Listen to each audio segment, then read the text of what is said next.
Hello दोस्तों, स्वागत है आप सभी का आपके अपने यूट्यूब चैनल पर। मैं एहसन शुक्ला आप लोगों का बहुत बहुत स्वागत करता हूं। दोस्तों, आज का ये इम्पोर्टेंट वीडियो सभी लोगों के लिए बहुत ही इम्पोर्टेंट वीडियो है। जो भी हमारे मित्र हैं, जो भी स्टूडेंट हैं या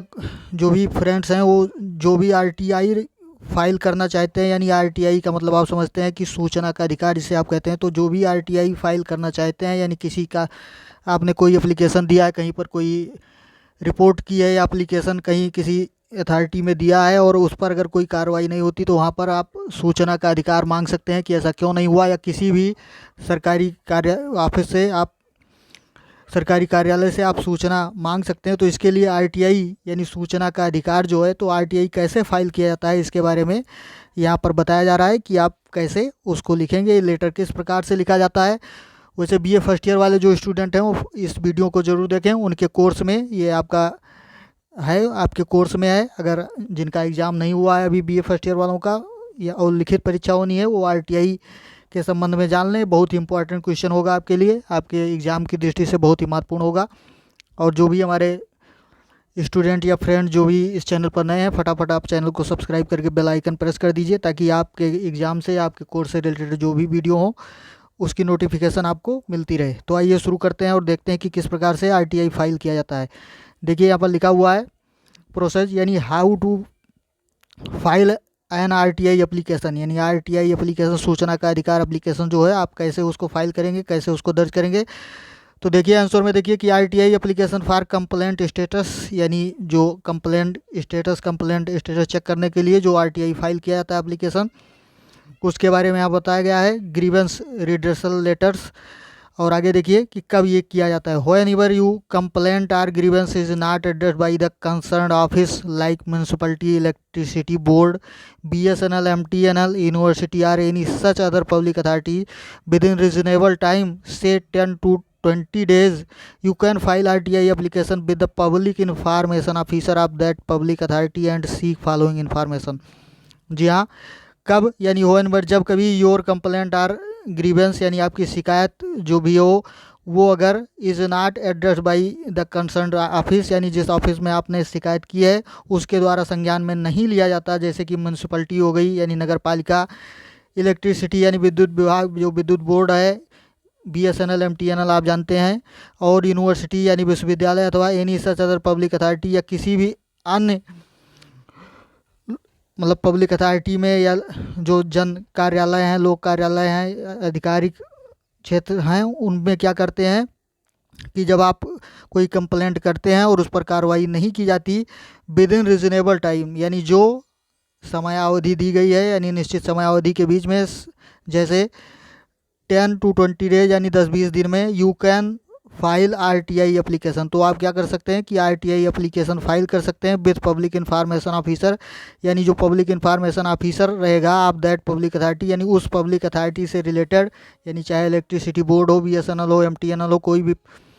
पब्लिक अथॉरिटी है, तो उससे रिलेटेड जो सूचना के अधिकारी रहेंगे, यानी लोक सूचना अधिकारी जो रहेंगे, यानी पब्लिक इन्फॉर्मेशन ऑफिसर जो भी रहेंगे, उनके पास आप ये आरटीआई एप्लीकेशन अपना फाइल कर सकते हैं। एंड सीक फॉलोइंग इन्फॉर्मेशन, और नीचे दी गई इन्फॉर्मेशन को आप प्राप्त कर सकते हैं या उनकी मांग कर सकते हैं। तो कैसे लिखा जाना है एप्लीकेशन, देखिए आप सबसे पहले जैसा दिया है, इसका मॉडल जो दिया गया है, इसी तरह से एप्लीकेशन लिखना है। यानी पेज के बाएं तरफ आपको ऊपर के कोने में क्या लिखना है, to the public information officer, यानी जो सूचना का अधिकारी रहेगा उस ऑफिसर को लिखना है। उसके बाद क्या लिखना है, नेम ऑफ पब्लिक अथॉरिटी, यानी उस पब्लिक अथॉरिटी जहाँ पर आप लेटर कंप्लेंट जो डाले हैं, जहाँ से सूचना आप प्राप्त करना चाहते हैं, चाहे वो म्यूनसिपलिटी हो, यूनिवर्सिटी हो, या बीएसएनएल, एमटीएनएल, कोई भी ऑफिस हो, जिस ऑफिस से आप सूचना प्राप्त करना चाहते हैं, तो उसका नाम यहाँ पर लिखना होगा। फिर उसके बाद उसका एड्रेस लिखना है, फिर वहाँ से पिन कोड जो होता है वहाँ का वो लिखना है। उसके बाद क्या सब्जेक्ट लिखा जाता है, यानी विषय लिखा जाता है। क्या किया जाता है विषय में, request for information under section 6A of RTI act. जी हाँ, रिक्वेस्ट करना होता है। ये विषय में क्या होता है कि इन्फॉर्मेशन के लिए रिक्वेस्ट होती है अंडर सेक्शन 6A, यानी ये सेक्शन का नाम है ऑफ आरटीआई, यानी आरटीआई के सेक्शन 6(1) के तहत आप रिक्वेस्ट यानी इन्फॉर्मेशन के लिए रिक्वेस्ट प्रस्तुत कर रहे हैं। तो देखिए क्या उसमें आगे क्या लिखेंगे, यहाँ से देखते हैं। लिखा हुआ है, सर यानी श्रीमान जी please supply me the following information with respect to my complaint detail below, यानी जो नीचे हमारी कंप्लेंट की डिटेल दी गई है उसके आधार पर आप मुझे इन नीचे लिखी गई इन्फॉर्मेशन प्रस्तुत करें या उसके देने की कृपा करें, इस प्रकार से। उसके बाद डिटेल ऑफ कंप्लेंट, यानी जो कंप्लेंट आपने किया है, पहले से कंप्लेंट कर रखा है, उसकी डिटेल यहाँ पर आपको लिखना है। नेम ऑफ गवर्नमेंट ऑफिस, यानी उस ऑफिस का नाम। डेट ऑफ कंप्लेंट, यानी जब आपने कंप्लेंट प्रस्तुत किया तो उसकी डेट, कंप्लेंट नंबर, और सब्जेक्ट ऑफ कंप्लेंट, यानी कंप्लेंट का विषय क्या था, इसके बारे में लिखना है। उसके बाद देखिए दोस्तों क्या लिखना होता है, आगे देखिए अब लिखा हुआ है कि पार्टिकुलर्स इन्फॉर्मेशन शार्ट, यानी क्या आपको इन्फॉर्मेशन, कौन सी इन्फॉर्मेशन चाहिए, कौन सी विशेष इन्फॉर्मेशन चाहिए, तो उसके बारे में आप स्टेप बाय स्टेप ऐसे ही लिखेंगे। नंबर 1 दिया गया है कि पहला नंबर यहाँ पर दिया गया है कि कौन सा, कि सर्टिफाइड कॉपी, यानी आपको सर्टिफाइड कॉपी, यानी आप नोट सीट, यानी नोट सीट की indicating noting by various officials and decision of complaint authority competent authority of my above mentioned complaint grievance, उसके बाद डेटेड, यानी आपको एक प्रमाणित प्रतिलिपि चाहिए, यानी सर्टिफाइड कॉपी चाहिए किस चीज़ की, कि उस नोट सीट की जो इंडिकेटिंग नोटिंग, जिसमें नोटिंग को इंडिकेट किया गया है, यानी दर्शाया गया है, by various officials and decision, यानी जो विभिन्न प्रकार के ऑफिशियल्स हैं या अधिकारी हैं उनके, और डिसीजन, यानी जो निर्णय हमारे जो कंप्लेंट पर लिया गया है उस अथॉरिटी के द्वारा, तो उसको उसकी कॉपी जो है वो हमें प्रस्तुत की जाए। एबव माई मेंशन कंप्लेंट, यानी जो हमने कंप्लेंट मेंशन किया है, यानी ऊपर जहाँ पर लिखा हुआ था कि अपनी कंप्लेंट के बारे में लिखना, तो उस कंप्लेंट को आप पूरा लिखेंगे। उसके बाद इसका मतलब कि जो कंप्लेंट हमने मेंशन किया है तो उसके बारे में जो उसका डिसीजन हुआ है या जो भी नोटिंग्स दी गई हैं तो उसकी क्या चाहिए, मुझे सर्टिफाइड कॉपी चाहिए, यानी प्रमाणित प्रतिलिपि चाहिए उसकी। सेकंड नंबर में क्या लिखा हुआ है कि certified copy of investigation report of feedback obtained with respect to the grievances raised in my above mentioned complaint, उसके बाद फिर डेटेड डालना है, यानी सर्टिफाइड कॉपी आपको चाहिए, यानी यहाँ भी प्रमाणित प्रतिलिपि चाहिए। आप इन्वेस्टिगेशन, यानी जो उसमें छानबीन हुई है, इन्वेस्टिगेशन रिपोर्ट जो उस पर लगाई गई, अथवा जो फीडबैक उस मतलब जो कंप्लेंट पर दिया गया है उसके बारे में। Obtained with the respect to the grievance raised, यानी जो हमने मतलब कंप्लेंट मतलब उठाई थी या उजागर की थी, इन माई एबव मेंशन्ड कंप्लेंट, यानी जो ऊपर हमने कंप्लेंट प्रस्तुत किया है उसके विषय में जो हमने मांग रखी थी, तो उस पर क्या कार्रवाई हुई, उसकी क्या छानबीन हुई, उसकी रिपोर्ट जो है उसकी एक कॉपी मुझे चाहिए। नेक्स्ट थर्ड पॉइंट में क्या देखते हैं कि certified copy of the note seat indicating noting by various officials and decisions of competent authority on investigation report or feedback obtained with respect to the issue raised in my above mentioned complaint dated। जी हाँ, certified copy इसमें भी, यानी certified copy चाहिए, आप प्रमाणित प्रतिलिपि चाहिए आप द नोट शीट, यानी उस नोट शीट की इंडिकेटिंग नोटिंग, जिसमें नोटिंग को इंडिकेट किया गया है बाई वेरियस ऑफिशियल्स, यानी विभिन्न प्राधिकारियों द्वारा, एंड डिसीजन और निर्णयों को ऑफ कंपटेंट अथॉरिटी, यानी उस कंपटेंट अथॉरिटी के द्वारा, प्राधिकरण के द्वारा, ऑन इन्वेस्टिगेशन रिपोर्ट, यानी सूचना जो इन्वेस्टिगेशन उसमें की गई है, यानी छानबीन की गई है उसकी रिपोर्ट अथवा फीडबैक जो है obtained with respect to the issue raised in my above mentioned complaint dated, यानी जो भी हमने उसमें कंप्लेंट में अपना इशू मेंशन किया है, जो बताया है, उसके बारे में जो भी कार्रवाई की गई है तो उसकी एक प्रतिलिपि जो है मुझको चाहिए। नेक्स्ट देखते हैं कि क्या करना होता है। चौथा पॉइंट यहाँ पर दिया गया है कि सर्टिफाइड कॉपी ऑफ लेटर, यानी सर्टिफाइड कॉपी चाहिए आपको, प्रमाणित प्रतिलिपि चाहिए किस चीज़ की, लेटर की, पत्र की, या डायरेक्शन आर इंस्ट्रक्शन, यानी जो भी डायरेक्शन दिशा निर्देश दिए गए हैं, इंस्ट्रक्शन सुझाव दिए गए हैं, issued to the concern authority, यानी उस कंसर्न अथॉरिटी के द्वारा, यानी जहाँ पर कंप्लेंट की गई है उससे संबंधित अथॉरिटी जो आधिकारिक हैं, या सबऑर्डिनेट ऑफिस, यानी उससे जो संबंधित, उससे संदर्भित जो ऑफिस है, उससे जो भी लेटर्स या डायरेक्शन या इंस्ट्रक्शन जो भी दिए गए हैं, as a follow up action, यानी जो भी उस पर एक्शन किया गया है उसके मतलब जो भी कार्रवाई की गई है उसके प्रति जो लेटर इशू किए गए हैं या इन्फॉर्मेशन या दिशा निर्देश दिए गए हैं उसके बेस्ड ऑन इन्वेस्टिगेशन रिपोर्ट और फीडबैक, यानी इस आधार पर कि क्या उनमें छानबीन की गई या क्या प्रोग्रेस की गई, तो उसकी रिपोर्ट या फीडबैक जो है आप माई एबव मेंशन कंप्लेंट, यानी हमारे कंप्लेंट पर कौन सी फीडबैक दी गई है, कौन सी रिपोर्ट दी गई है, तो उसकी क्या चाहिए, उस लेटर या डायरेक्शन या इंस्ट्रक्शन की क्या चाहिए, मुझको एक सर्टिफाइड कॉपी चाहिए। नेक्स्ट देखते हैं कि कौन सा टॉपिक आप रखेंगे उसमें। RTI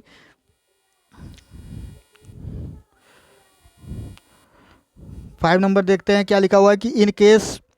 no action is taken on my complaint dated, यानी अगर कोई हमारे कंप्लेंट पर कोई भी अगर कार्रवाई नहीं की गई है तो मतलब वो कंप्लेंट की डेट यहाँ पर डालना होता है। Please inform me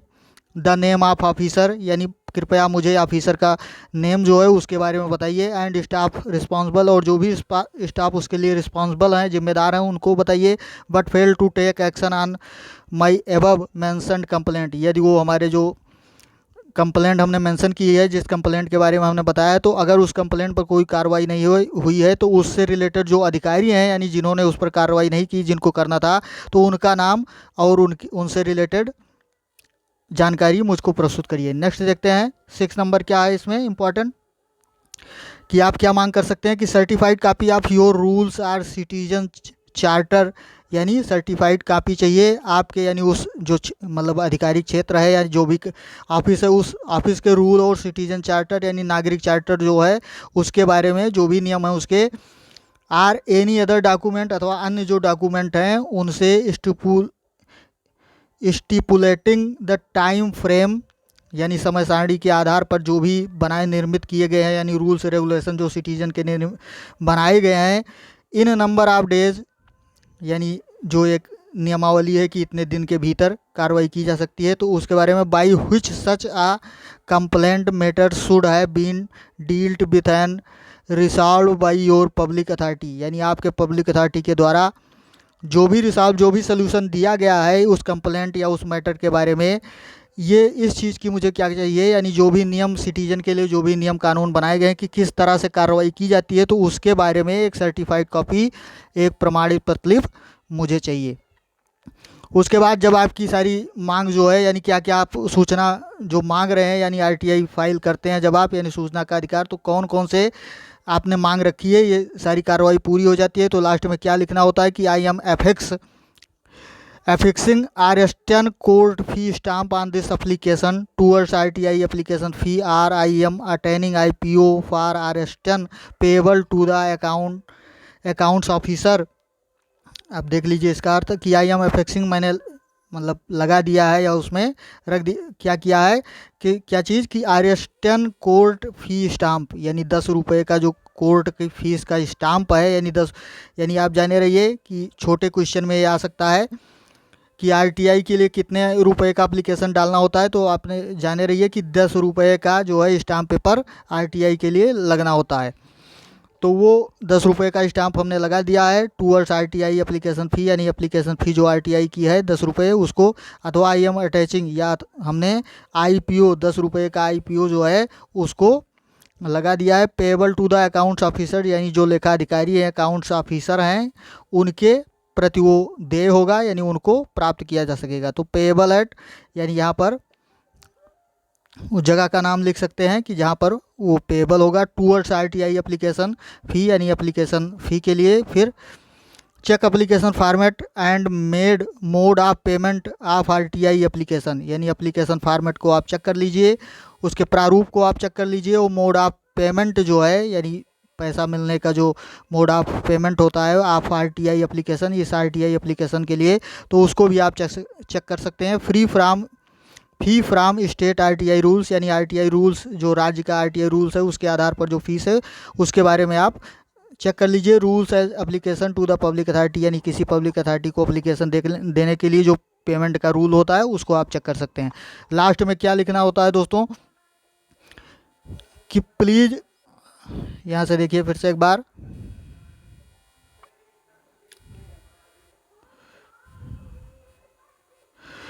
please send information to by below address by registered post. जी हाँ, लास्ट में आप लिख सकते हैं कि